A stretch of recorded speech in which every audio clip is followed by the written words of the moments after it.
Boa noite. Vamos lá, hein? Na semana passada, o pastor Neil terminou o discurso de Estevão, né? O discurso da defesa de Estevão. Nós hoje, se Deus permitir, nós vamos terminar a história de Estevão, que está registrada na Bíblia, né? Vamos só relembrar quando Estevão é acusado, no capítulo 6, as acusações são, capítulo 6, verso 11, diz o seguinte: então subornaram os homens para que dissessem: ouvimos-lhe proferir palavras blasfemas contra Moisés e contra Deus. Verso 13 do capítulo 6, e apresentaram falsas testemunhas que diziam: este homem não cessa de proferir palavras blasfemas contra este santo lugar e a lei. No verso, capítulo 7, verso 1, e um sumo sacerdote disse: porventura é isto assim? Então, está sendo uma acusação de blasfêmia, ele está perante o Sinédrio, e aí ele termina a sua defesa no capítulo 7, lá bem no finalzinho do capítulo 7, né? No verso, eu vou ler aqui, 51, o pastor Neil já pregou, não é minha mensagem de hoje, é apenas para os irmãos relembrarem as últimas palavras de Estevão na sua defesa. Ele diz assim, no capítulo 7, verso 51, homens de dura cerviz e incircuncisos de coração e ouvido, vós sempre resistis ao Espírito Santo.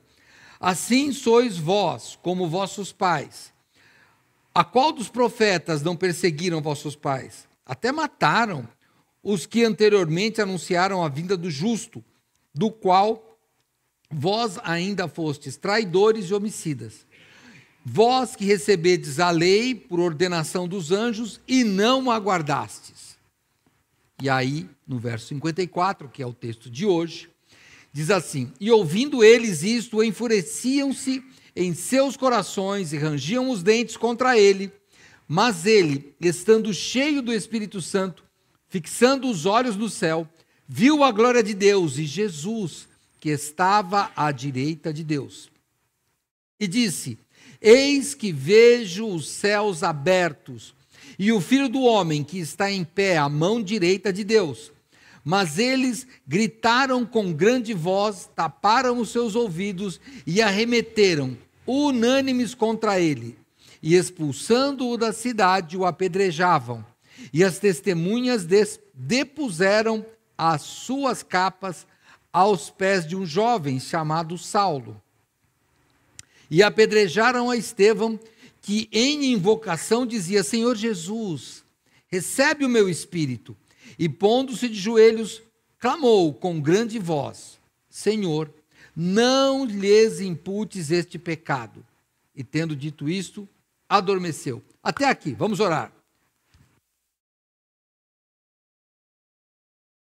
Senhor nosso Deus e Pai, obrigado, Senhor.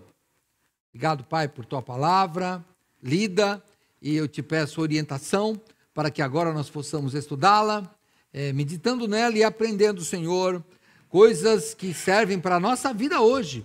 E pedimos, ó Pai, que o Senhor nos dirija nesse estudo, clamamos em nome de Jesus. Amém. Vamos lá. Verso 54, que é o texto de hoje. E ouvindo eles aqui, irmãos, é o Sinédrio, aqueles 70 homens, né, que estavam ali, eles interpretam a lei, e a multidão de judeus que estava em volta ali, com as falsas testemunhas, estava havendo um julgamento no Sinédrio. Isso que estava vindo. Porque no verso 54 diz que, ouvindo eles, enfureciam-se em seus corações e rangiam os dentes contra ele. Então, esse texto aqui, olha, enfureciam-se em seus corações, irmãos, aí eles sempre ficavam com esta raiva quando falava de Jesus e quando eles eram acusados de matar Jesus. Se você voltar comigo no capítulo 5, vamos lá no capítulo 5, no discurso de Pedro, né? Capítulo 5, no verso 30, né? Tem os apóstolos, estão aí, dentre eles o apóstolo Pedro.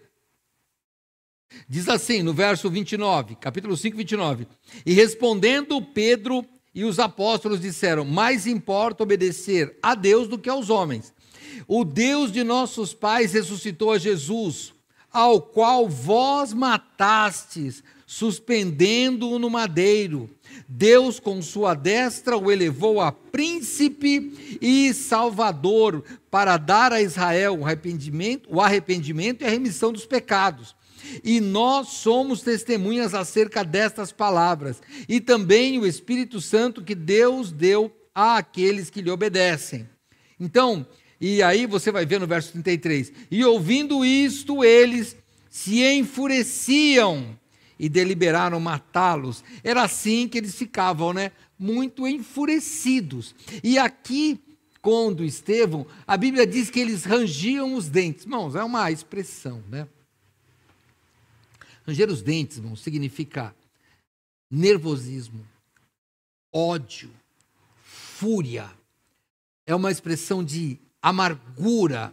Você nota que Jesus disse que lá no inferno, Mateus 8, 12, olha, eu vou ler rapidinho, né, mas eu volto aqui já, tá?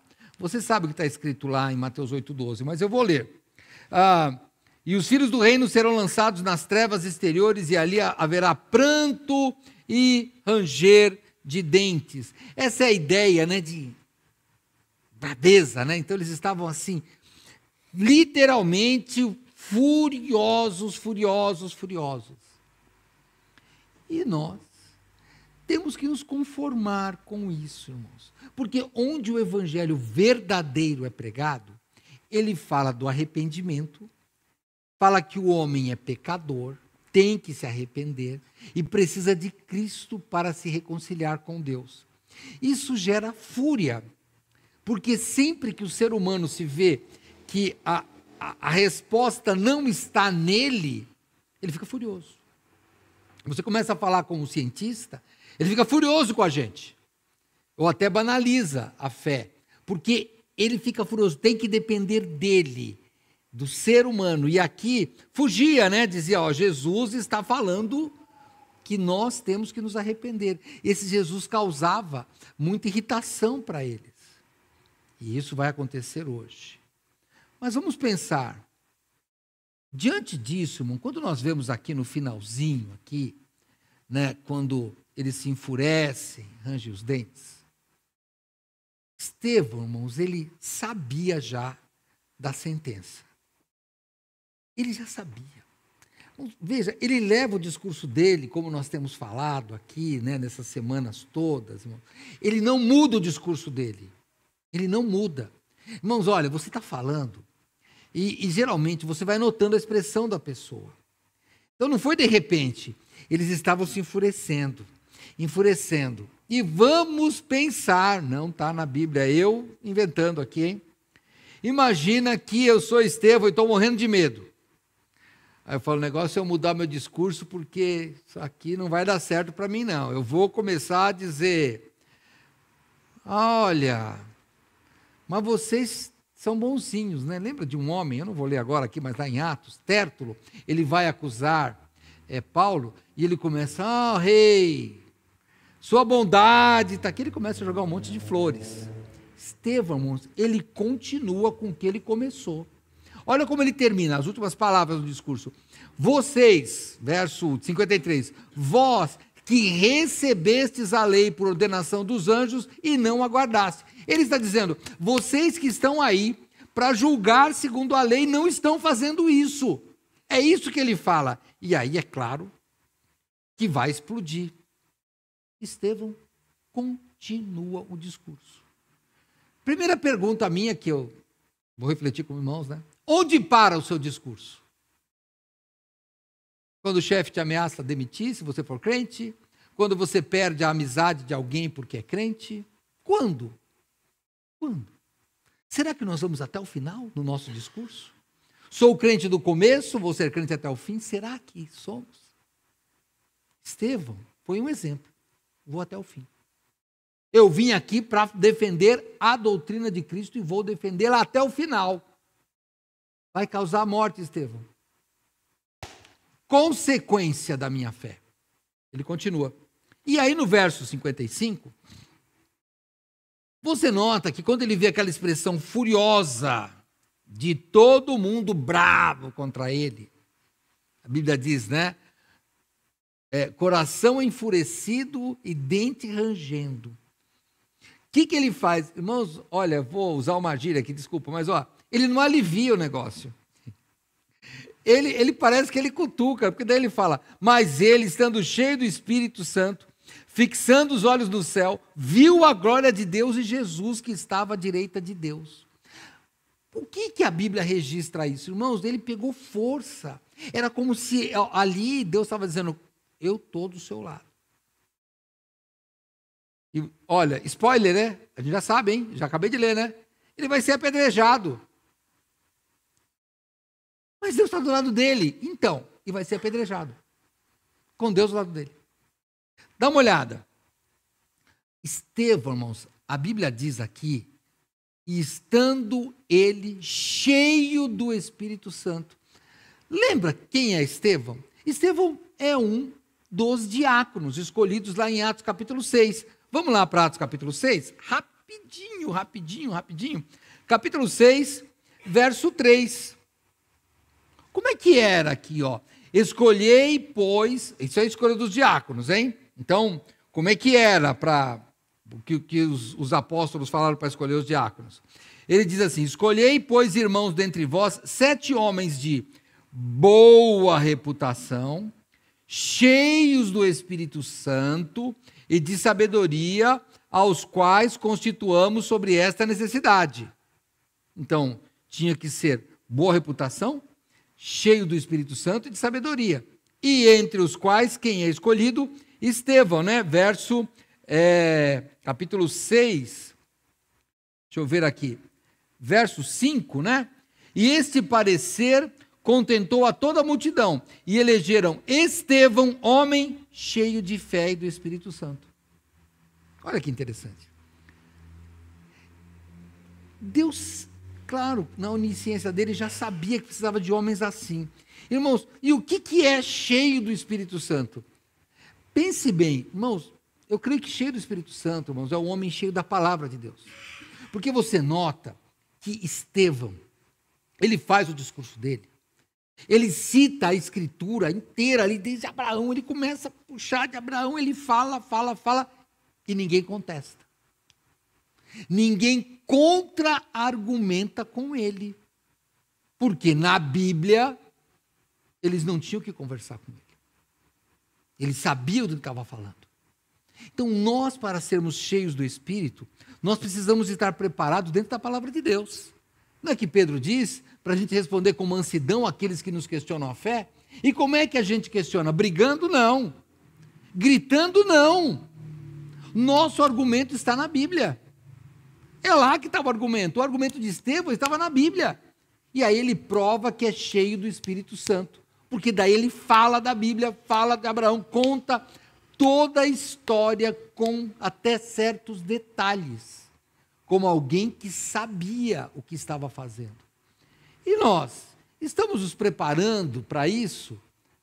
Tudo bem que Jesus falou que a gente não tem que estar preparado no sentido de sabendo o que vai falar e que o Espírito Santo vai colocar palavras na boca. Eu concordo, mas irmãos, o Espírito Santo já colocou uma primeira parte, hein? Está aqui, Nós não cremos que a Bíblia é inspirada? Pelo Espírito Santo que foi ditado? Então, irmãos, então está aqui já. Já começa. Não vem naquela de que, na hora Deus vai falar, vai colocar na minha boca. Irmão, você tem que ter Bíblia na tua cabeça aí. Porque não é assim. Senão, é a pessoa que, ora pelo vestibular, você estudou? Não, Deus vai me dar sabedoria na hora. Irmão, não, peraí, não. As coisas que estão aqui, Deus vai falar assim, olha, você já tinha, meu filho. Você já tinha a Bíblia. Hoje você já tem. Isso daqui, irmãos, Deus não vai mais falar para a gente. Ele pode fazer lembrar.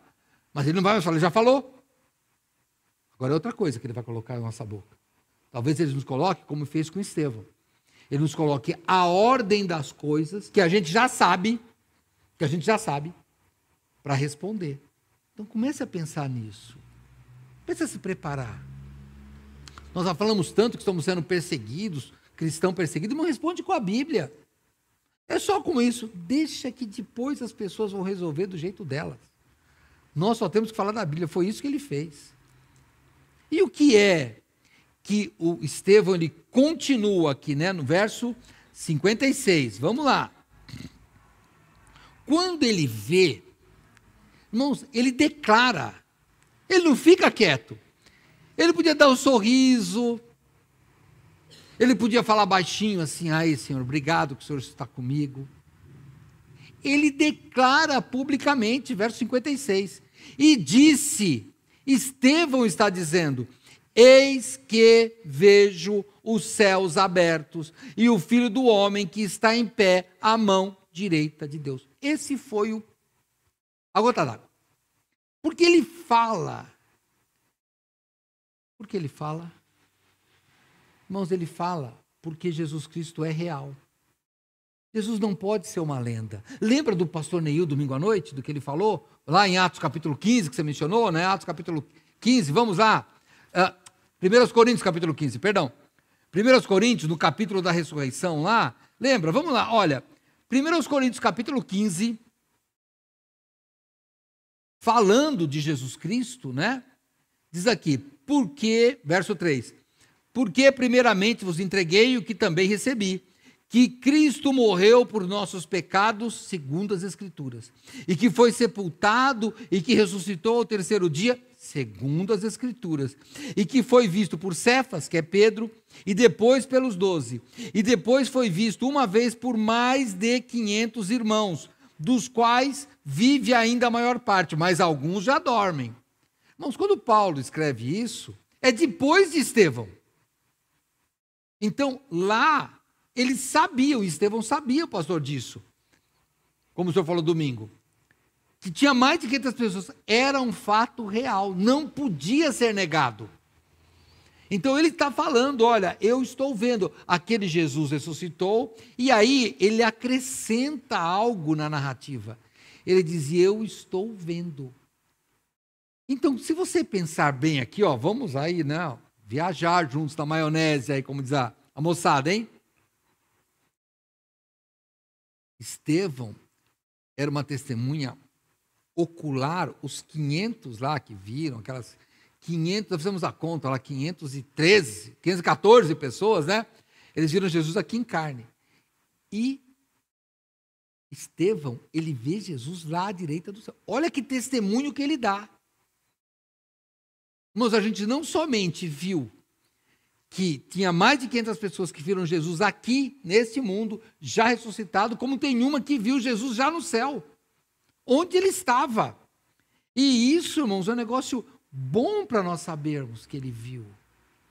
Daqui a pouco nós vamos chegar, quando ele fala para receber, nós vamos falar de outras doutrinas erradas, mas vamos lá. Pensando nisso, irmãos, Jesus tem que ser real. Jesus não pode ficar preso na igreja. Eu falei no domingo, né, que quando me converti, eu era de outra religião, né, irmãos, e eu era de uma religião que a gente ia para o nosso culto, vou chamá-lo assim. Quando a gente saía, irmãos, Deus ficava lá. A gente podia fazer o que quisesse. Não é assim. Jesus, ele tem que ser real no dia a dia. Ele não pode ficar preso aqui. Daqui a pouco, nós vamos embora. Daqui a pouco, você vai sair aí do canal. Vai. Se é que já não saiu em alguns momentos aí. Mas Jesus tem que ser real, hein? Se ele não for real, não adianta. O que Estevão estava dizendo é que para ele podia morrer.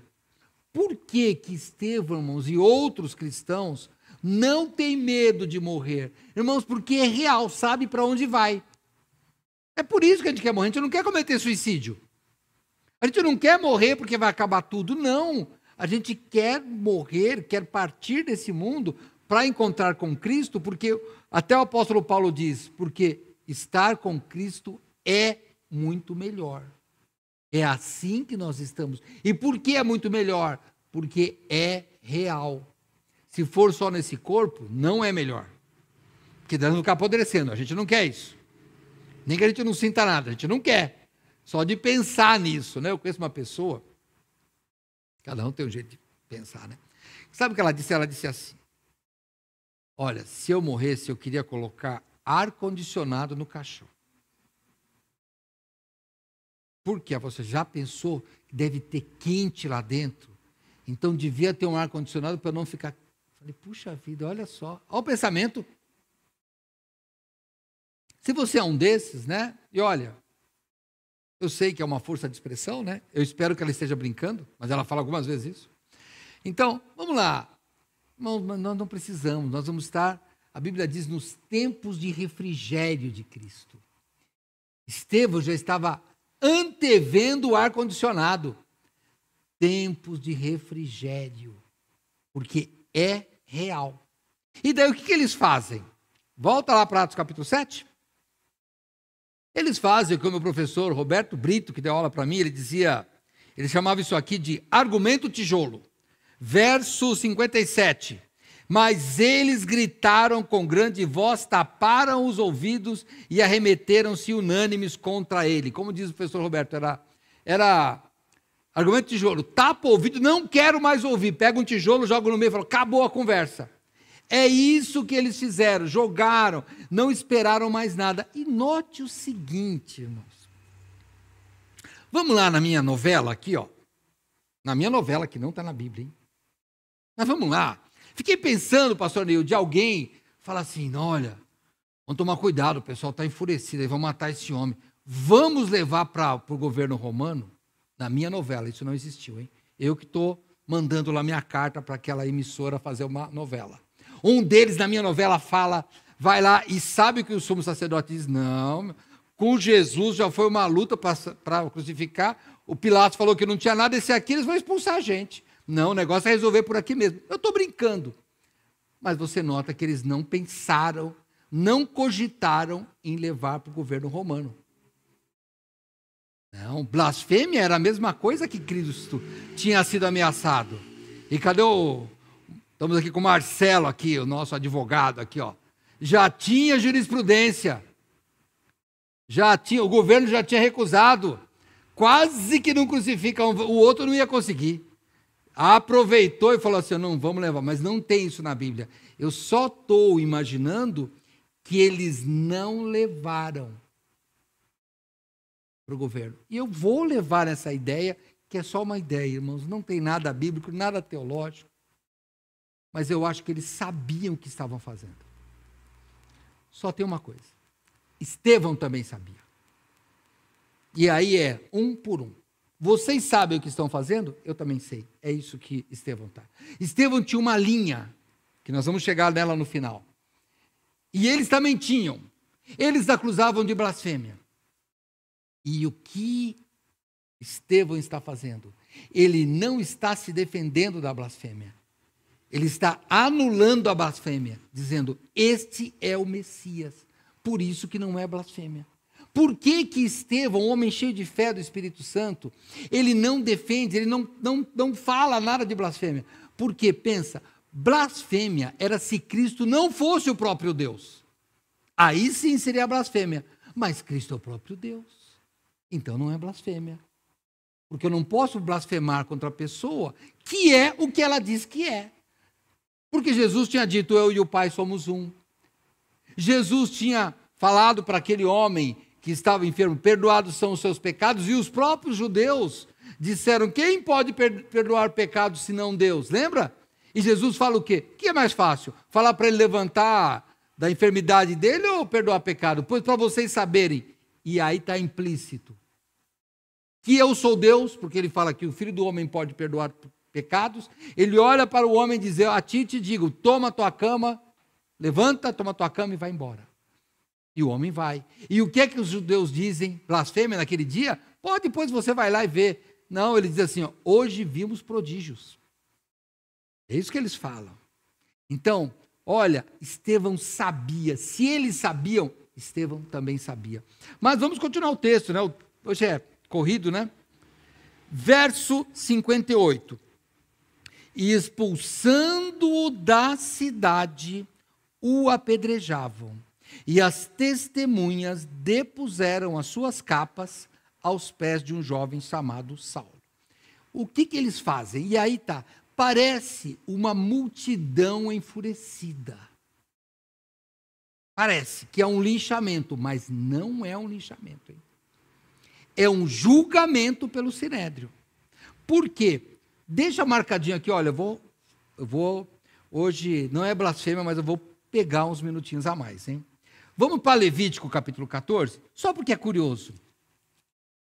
Levítico, capítulo 24, perdão, capítulo 24, o versículo que é 14.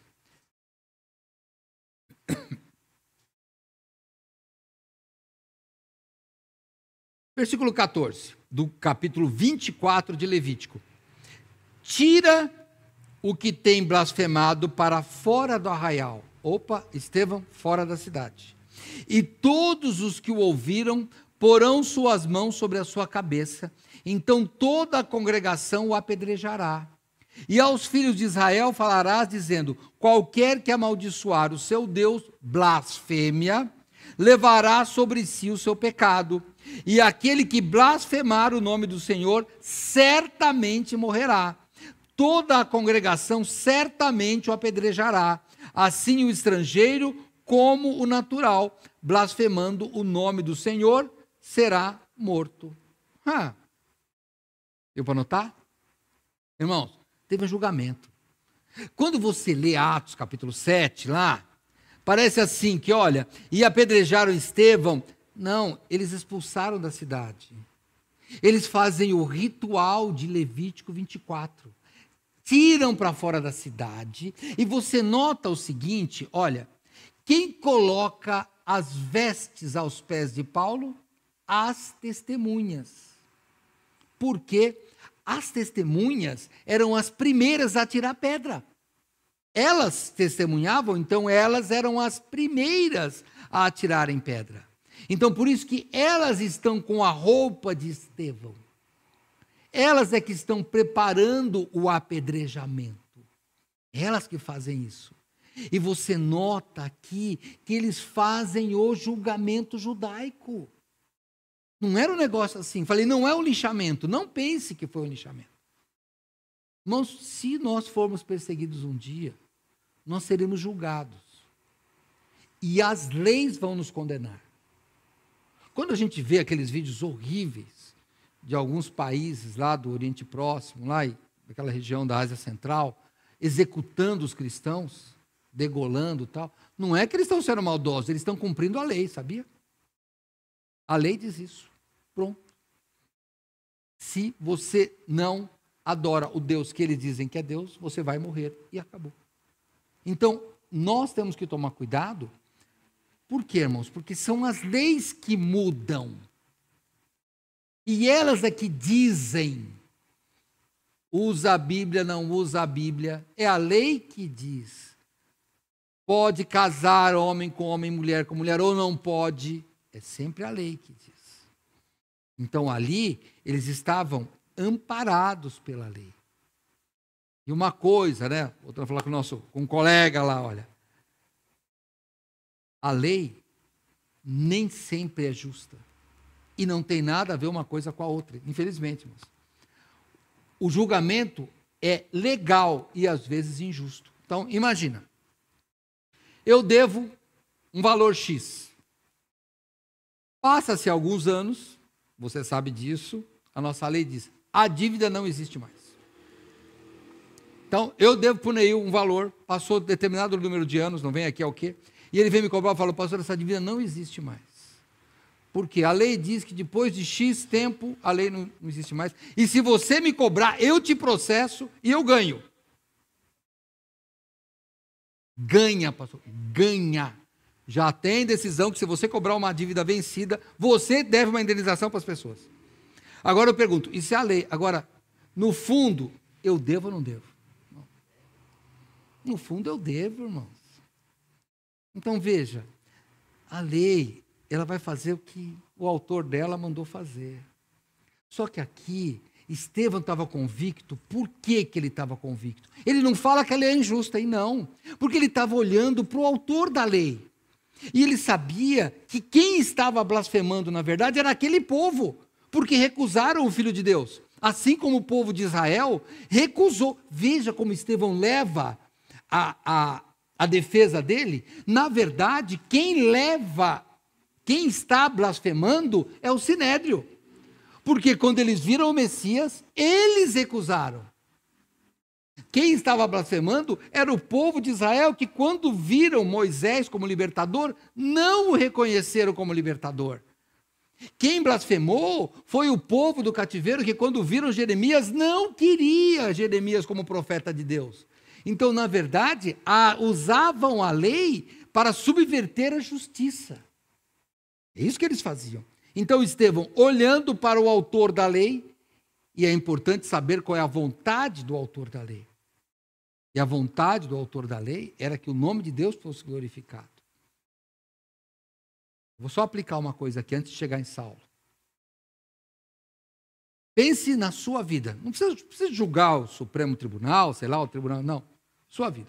Por que você trabalha? Pense. Por que você casou? Pense. E posso fazer N perguntas. Bom, você trabalha para o seu sustento e para que, dentre as coisas que você faz com o dinheiro, mas o seu trabalho, qualquer coisa que você faça, é para você ser luz do mundo e através daquilo que você faz, as pessoas glorifiquem a Deus. Porque o trabalho é uma obra. O seu casamento serve para glorificar a Deus. É só isso. Se nós tivermos isso em mente, as coisas ficam mais fáceis. Quando nós não temos, a gente sofre. É só isso. É só isso. E aqui surge, vamos voltar para o nosso texto aqui, porque agora eu já estou passando dos minutos já estou na prorrogação, hein? Verso 58 ainda. E expulsando-o da cidade, o apedrejaram, e as testemunhas depuseram suas capas aos pés de um jovem chamado Saulo. Irmãos, Saulo Paulo, é a primeira vez que ele é mencionado. E, irmãos, ele sabia, foi um fato marcante na vida do apóstolo Paulo. Em Atos capítulo 22, agora Paulo de novo está sendo julgado. Paulo está sendo julgado e ele lembra do julgamento anterior. Capítulo 22, verso 20. E quando o sangue de Estevão, tua testemunha, se derramava, eu também estava presente e consentia na sua morte e guardava as capas dos que o matavam. Paulo estava ali. E agora, o que me leva a pensar, mas assim, até uma convicção.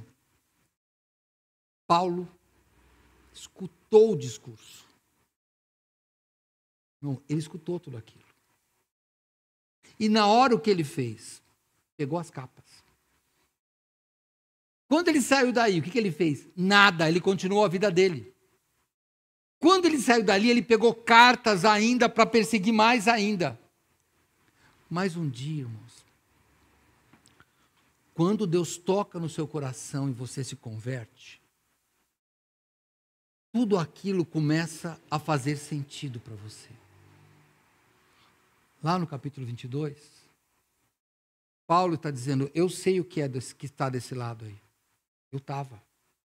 Eu era um julgador, agora sou julgado. Ele sabia. Irmãos, eu sei o que é não gostar de crente. Eu sei o que é acusar crente, porque eu já fiz isso. Até o dia que Deus tocou no meu coração e daí inverteu as coisas. Inverteram-se. Então, talvez, irmão, para você, tem que pensar. Deus tocou no seu coração, as coisas têm que inverter. Inverter. O jeito que você era já não serve mais, irmão. Não serve. Saulo aqui, ele está aqui julgando. Mas quando Cristo aparece para ele e diz, você me persegue. Quando que Paulo perseguiu os cristãos? Irmãos, eu não sei quando começou, mas a Bíblia relata que o começo, pelo menos registrado, é com Estevão. E note, naquele momento aqui, que Paulo, chamado Saulo, é o mesmo nome, estava segurando as capas, ele não vê Jesus. Ele olha para um homem que está olhando para o céu dizendo que vem Jesus. E ele não viu. Tanto não viu que ele continua. Mas quando ele, no capítulo 9, se converte, aí ele vê e os outros não veem. Aí ele vê. Então, eu espero que você seja visto e veja o Senhor Jesus na sua vida. E eu vou terminar no verso 59. Eu vou ler os 60 junto, mas eu queria ler separado, mas eu não vou poder. E apedrejaram a Estevão, que em invocação dizia: Senhor Jesus, recebe o meu espírito. E aqui eu vou parar só para uma coisa. Existem algumas denominações, religiões, seitas, eu não sei o nome que você quer dar, que dizem que há o sono da alma. O que é o sono da alma? Eles dizem que você fecha os olhos, morre, e vai esperar, sem saber de nada, inconsciente, até a vinda de Cristo. Irmãos, não tem base bíblica isso, irmãos. Não tem. Ele diz: recebe o meu espírito e vai dormir? Não, irmãos. E o ladrão na cruz? Hoje mesmo estará comigo no paraíso. Ia estar dormindo? Não ia, irmãos. Uma vez eu vi um homem pregando assim: olha, quando Paulo diz que não abrir e piscar de olhos, é como quando a gente deita. E parece que passou a noite inteira e acordou no outro dia e não viu a noite passar. Não tem lógica, irmão. Porque, eu já disse até aqui hoje, Paulo falou que estar com Cristo é melhor. Ele não queria ficar dormindo, irmãos. Não tem lógica. Então, quando ele fala, recebe o meu espírito, tenho certeza de que estou indo aí. É isso. Lembra que Jesus falou que quando ele vier, ele vai atrair todos a ele? Ele tinha certeza, irmãos. E daí, no verso 60, e pondo-se de joelhos, clamou com grande voz: Senhor, não lhes imputes este pecado. E tendo dito isto, adormeceu. Eu espero que você não tenha ido embora ainda. O que eu queria dizer? E aí? A defesa ganhou ou perdeu o julgamento? Já pensou nisso? Ganhou ou perdeu? Ele foi apedrejado. Mas eu tenho certeza, eu vou afirmar, é só você pensar, Estevão ganhou, porque ele não estava defendendo a vida. Ele estava defendendo que Jesus é o Messias. É isso que ele estava defendendo. Ele ganha, embora morreu. Mas ele ganha. E onde está a maior, assim, eu tentei ligar isso, né? Maior prova de que ele ganhou, a conversão de Saulo. Ele ganhou. Na morte dele, irmãos, onde, claro que não foi coincidência, na morte dele, onde Deus colocou Paulo do lado, perto, tão perto a ponto de pegar as roupas do apedrejado, quando Paulo está lá perto, depois Deus, ele lembra desse fato, lá em Atos 22, e Paulo é um dos maiores, se não maior divulgador do Evangelho. Ele que escreve a maioria das cartas. Ele é que é o maior missionário. E ele, como até a inteligência artificial teve que se curvar, né, pastor? O pensador da antiguidade que mais influenciou e influencia pessoas em toda a história da humanidade. Estevão ganhou.